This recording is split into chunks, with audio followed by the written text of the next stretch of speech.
குழந்தைங்களுக்கு திருஷ்டி இருக்காது, அழமாட்டாங்க அப்படின்னா எந்த மாதிரி சுத்தி போடலாம்? அதாவது பொதுவாக பெரியவங்களுக்கு சுற்றி போடுறதுக்கும் குழந்தைகளுக்கு சுற்றி போடுறதுக்கும் வித்தியாசம் இருக்குது. பெரியவர்களுக்கு நாம் கடைபிடிக்கக்கூடிய பல கடினமான முறைகள் இருக்குது. பெரிய திருஷ்டி இருக்குது அப்படின்னா, ஆனால் சின்ன குழந்தைகளுக்கு இந்த உடம்புல அந்த பவர் தாங்கணும், நீங்கள் சுற்றி போடுற பவர் தாங்கணும். அதாவது எளிமையான ஒரு சிறிய அளவுக்கு தான் நம்ம பரிகாரங்கள் அதில் பண்ணலாம். அதுமாதிரி ஒரு சின்ன குழந்தைக்கு சுற்றி போடுறீங்கன்னா முதல்ல இடது கையால் சுற்றி போடணும். பொதுவாக நீங்கள் சுற்றி போடும்போது என்ன பண்ணுவீங்க, வலது கையால் 3 முறை, இடது கையால் 3 முறை, ஒரு கணக்கு. அது சின்ன குழந்தைகளுக்கு சுற்றி போடும்போது முதல்ல இடது கையால் சுற்றி போட வேண்டும், அதுதான் ஒரு சின்ன கணக்கு. இரண்டாவது, அந்த குழந்தைகளுக்கு திருஷ்டி அதிகமாக இருக்கிறது அப்படின்னு நீங்கள் நினைச்சீங்கன்னா கருப்பு மை, நெற்றிக்கிட்டுக் கொள்ளக்கூடிய மை கூட போதும். அந்த கருப்பு மையை எடுத்து உள்ளங்காலில் காலில் வச்சாலும் போதும், அவங்களுடைய திருஷ்டி விலகும்.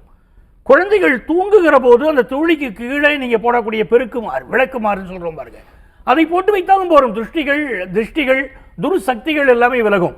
ரொம்ப கடினமான பரிகாரங்கள் அவங்களுக்கு செய்யக்கூடாது.